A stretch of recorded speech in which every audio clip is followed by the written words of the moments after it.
All right, good morning, everyone. I see quite a few people on now. We'll go ahead and get started. We appreciate you guys joining for the month of February. Cover a few safety topics and talk about some best practices. But again, we appreciate you guys, and we hope that everybody's doing well, families are doing well, and we can continue to provide for our families and do what we love to do here. Hey, so I got a call from FedEx. I got to answer it. I'll be right back. Okay. Yeah, we appreciate you guys joining, and it's a wonderful opportunity to get together and discuss some of the pressing items here in terms of FedEx and also in the industry. There's a lot of uncertainty in terms of FedEx and the things they're doing. They're changing a lot of things in regards to the new FedEx One or Network 2.0, depending on how you want to call it. But we're thankful that that line haul is a key function of the company, and I don't anticipate that going anywhere. And with the industry right now, it kind of up and down in terms of volume. David Jackson. 1 second, guys.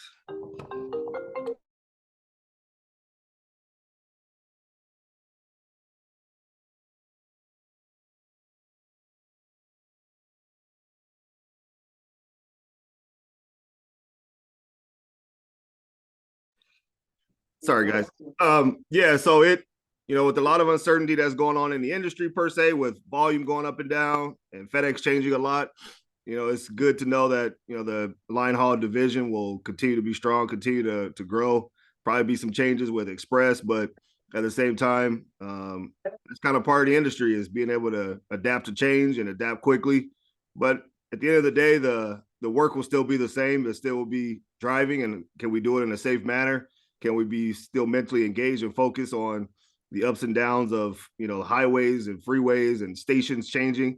There could be different locations that you drop trailers at, maybe at express buildings, potentially at the airport. You never know, depending on how these things kind of shake out. But just kind of start to have that thought process of having an open mind, and things could change a little bit in terms of operations. But once we get used to those changes, it'll be business as usual in terms of driving and doing it safely.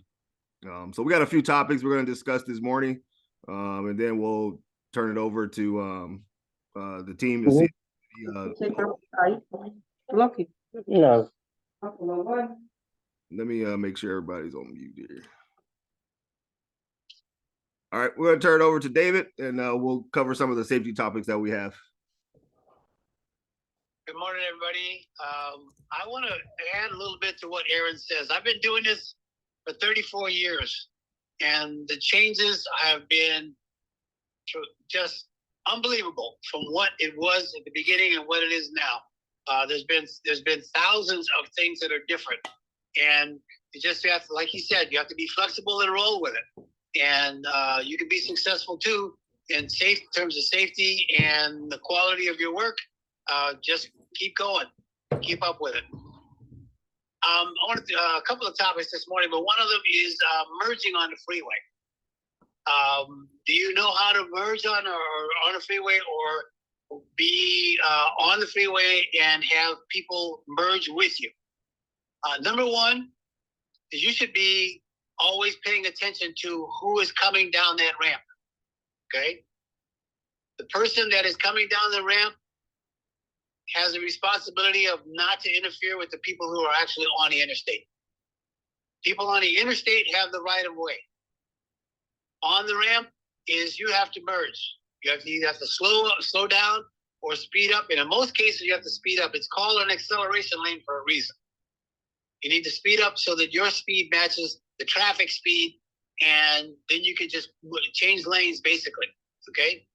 If you can't do that, if you're in the merge lane and you can't do that, then you should slow down and find a spot that you can pull in.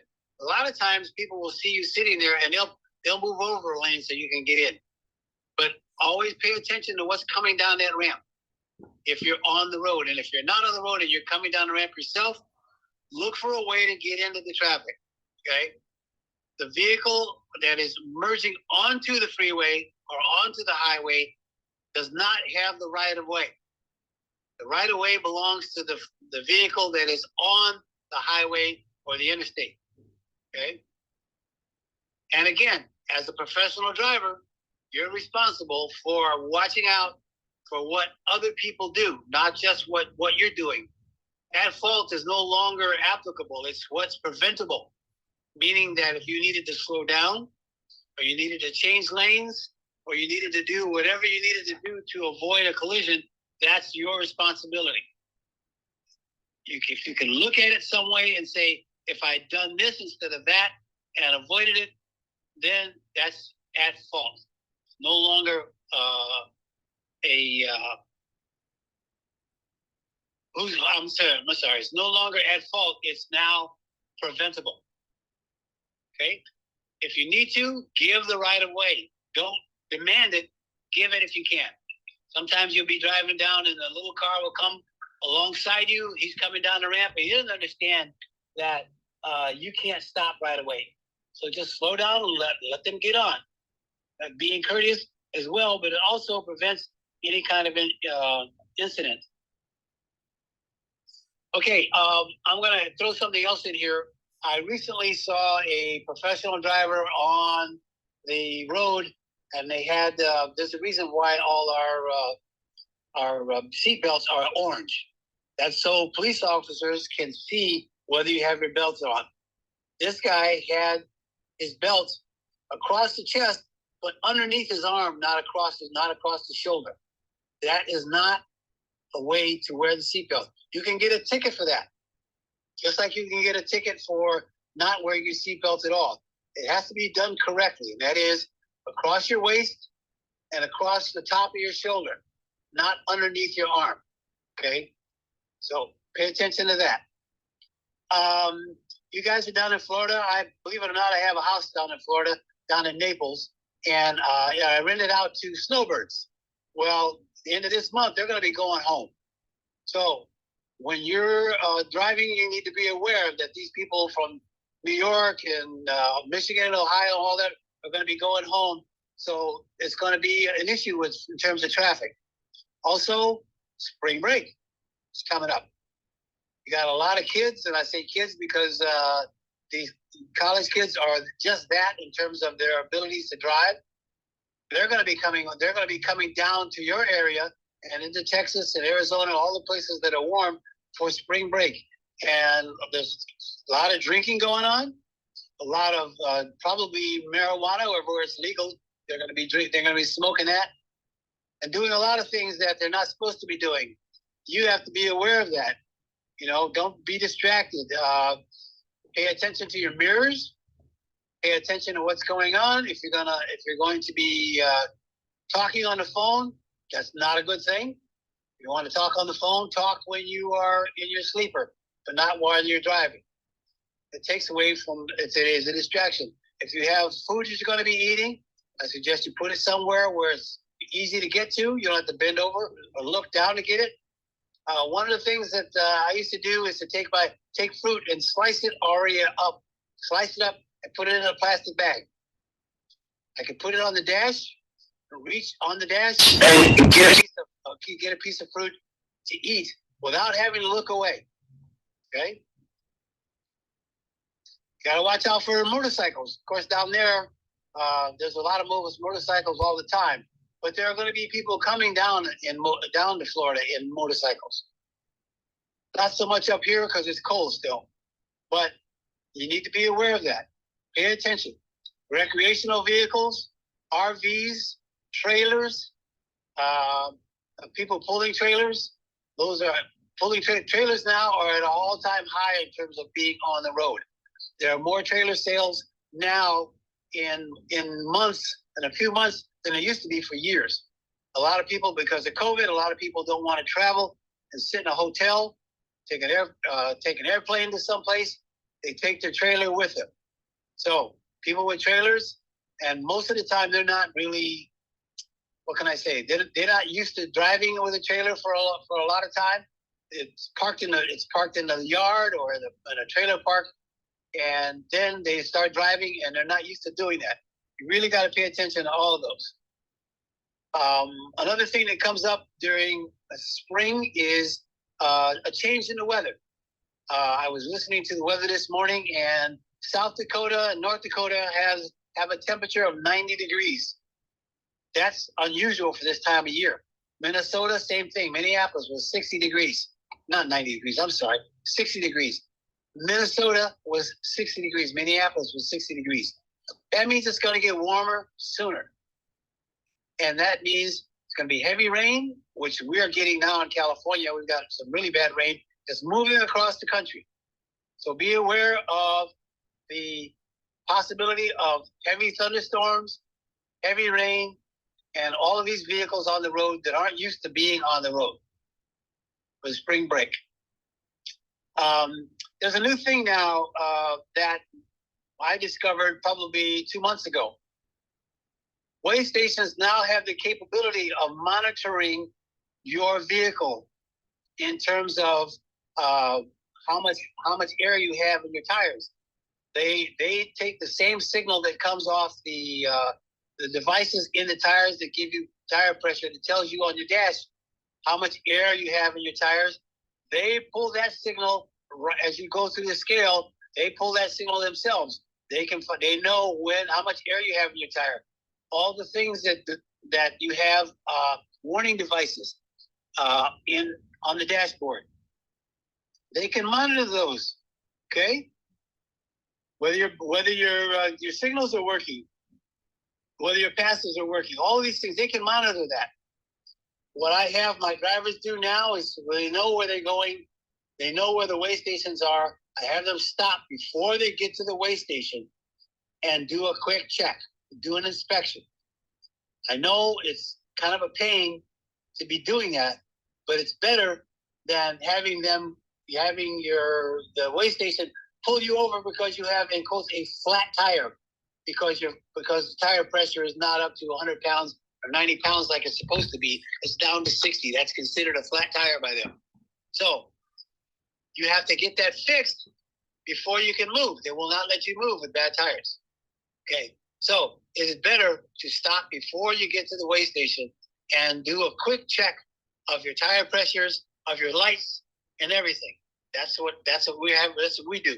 Okay. If you're going through the station and let's say your best pass or your pre-pass doesn't give you a green light, what do you do? Think about it.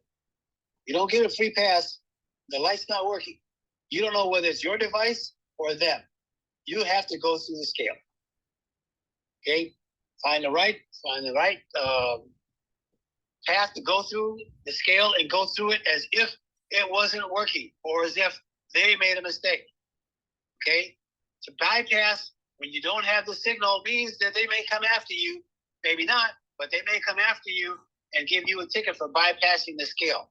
I don't think you want that. Okay?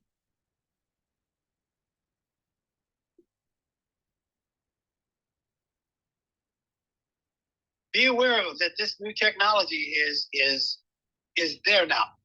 They can monitor what's going on with your truck the same as you monitoring it from the devices in the truck and the panel in front, your panel that tells you what's going on, whether something's working or not working.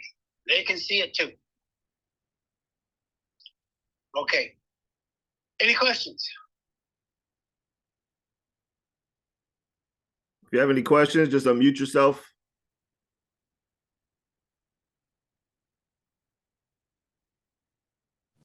I know Mike is going to talk a little bit more about the motorcycles here in Florida. I know he was on the yard. Just give me a second to see if I can reach him. Copy. Okay. While you're doing that, I'm right here. Go ahead, David. I'm going to add one thing to David, what he was saying. The new camera systems not only detect your tire pressures, they also detect your brakes being hot. They are thermal along with reading your equipment. So they can read your tire pressures if you have the remote sensors, but they can read them just because they're hot if the pressure's low. Fair warning. yes, that's correct. Okay. 7 weeks. Hold on, Mike. Hold on, Mike. spring break. Okay. Go I ahead, certainly David. will. Go ahead, Yeah. David. I recently had one of my vehicles involved in an accident up near Sacramento.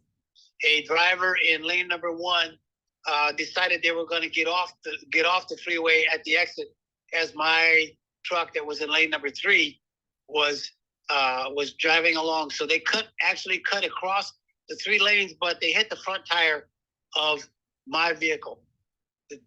My vehicle went on the K rail and flipped on its side. We recently told that that's been totaled as a vehicle, but my driver broke one thumb and dislocated the other one. I teach my drivers to not grab the steering wheel with your thumb around the wheel, the steering wheel. Put your thumb along the top of the wheel for that very reason, because this car hit the steering wheel, which meant hit the steer tire, which caused the steering wheel to turn radically really quickly. I have video of it.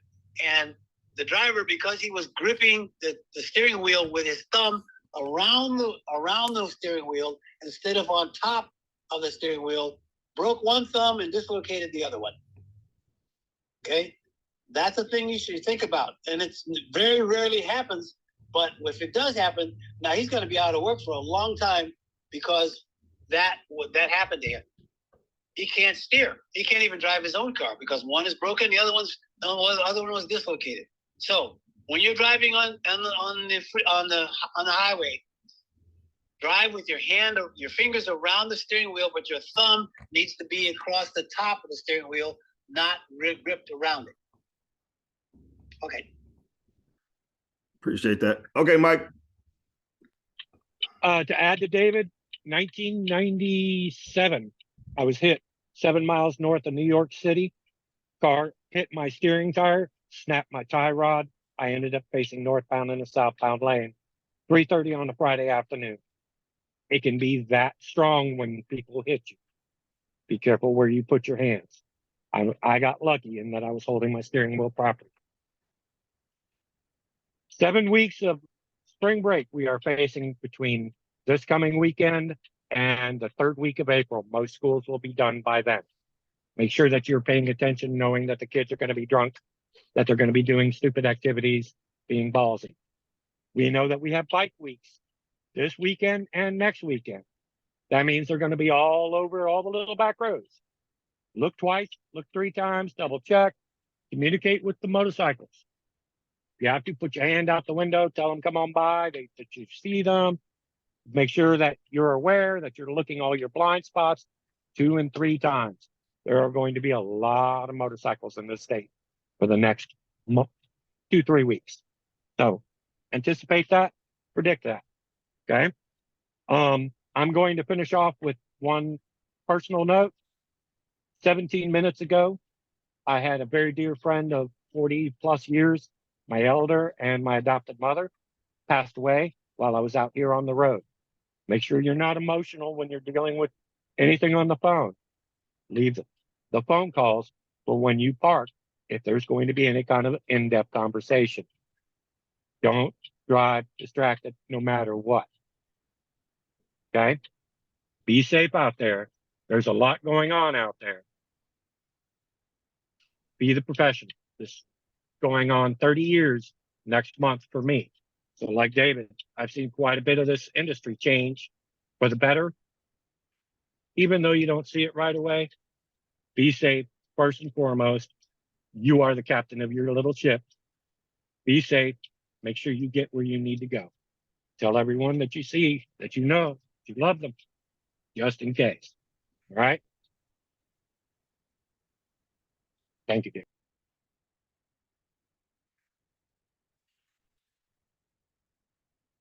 Xenia, did you want to go over the FedEx updates?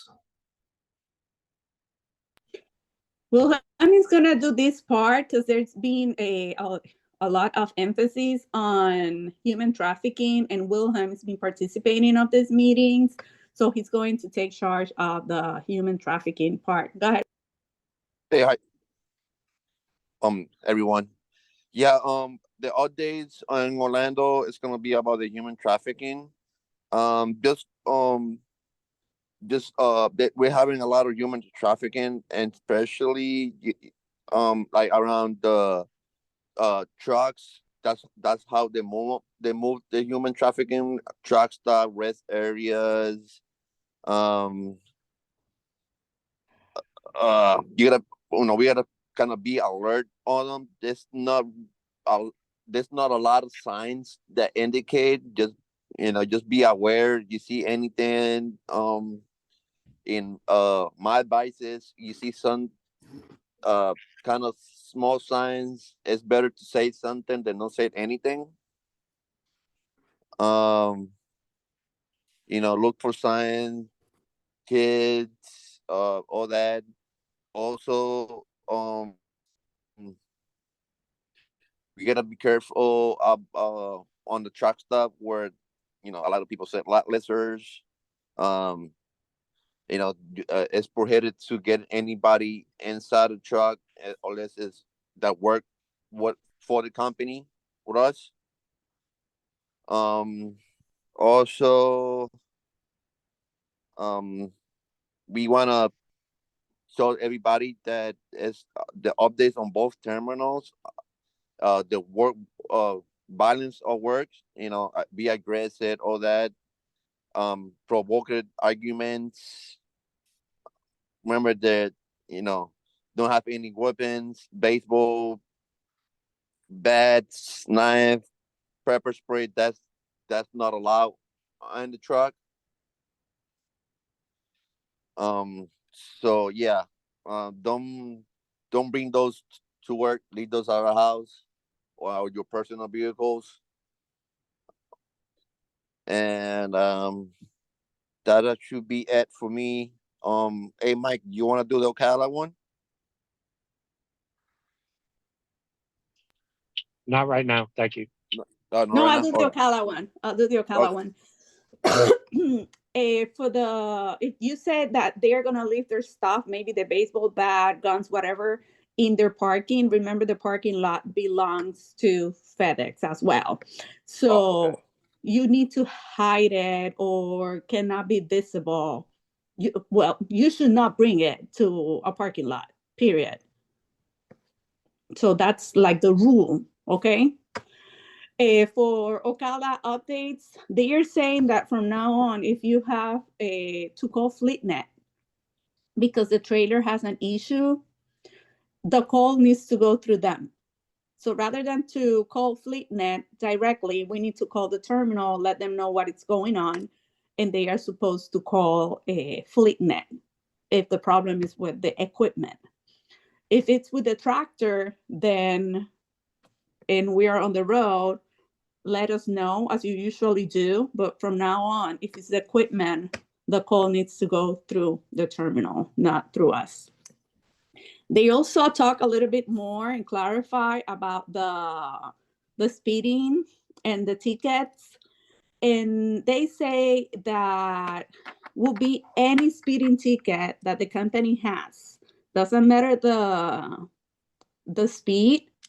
If the company, if the driver has a speeding ticket, they are going to request for the whole fleet to provide a report, a diagnostic history report from that tractor. So we are saying some people has a misconception, oh, I can go 1 or 2 miles over the speed limit. Let's avoid that.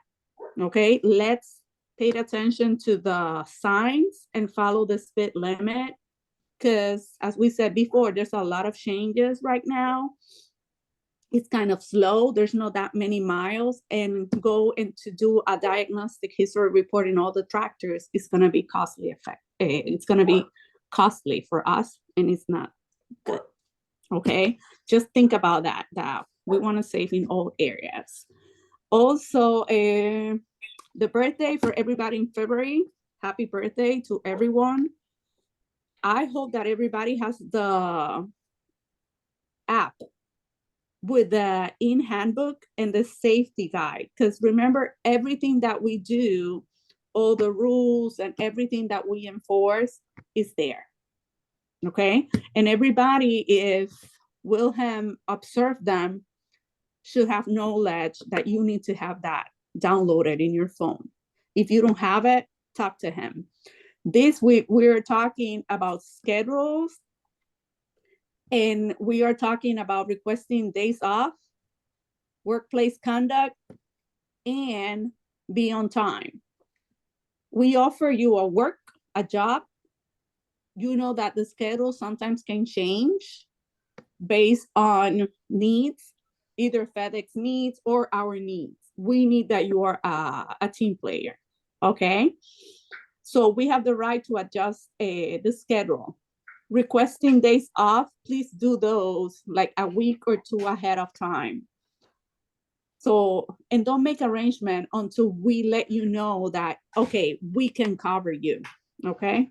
Workplace conduct, same thing as the FedEx expectations, no fighting, no insubordination, please be on time. And drug and alcohol, you know, are prohibited, and being aggressive in the yard, or being an aggressive driver or tailgating people. That's not nice.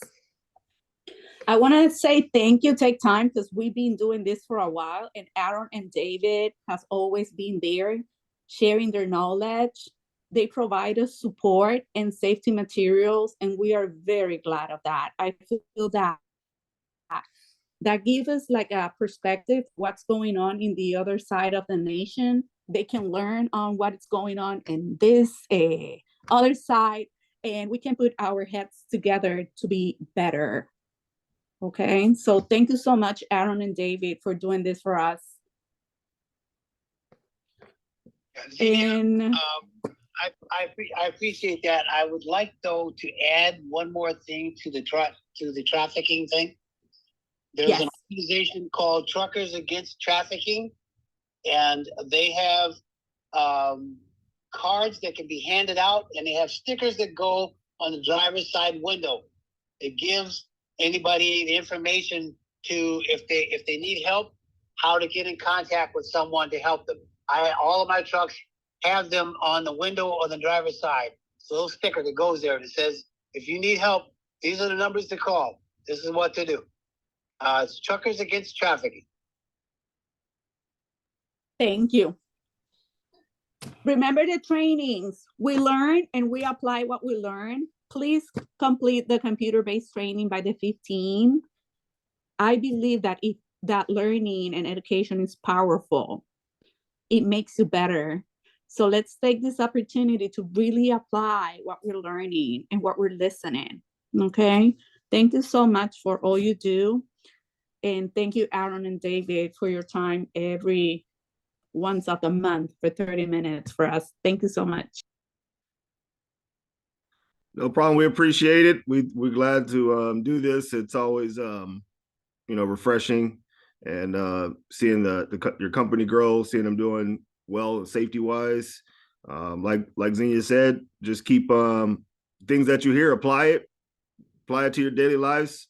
It's important. It can also save your life. It can keep you out of situations that where you can get hurt or the public gets hurt. But it's all about us returning to our families every single day.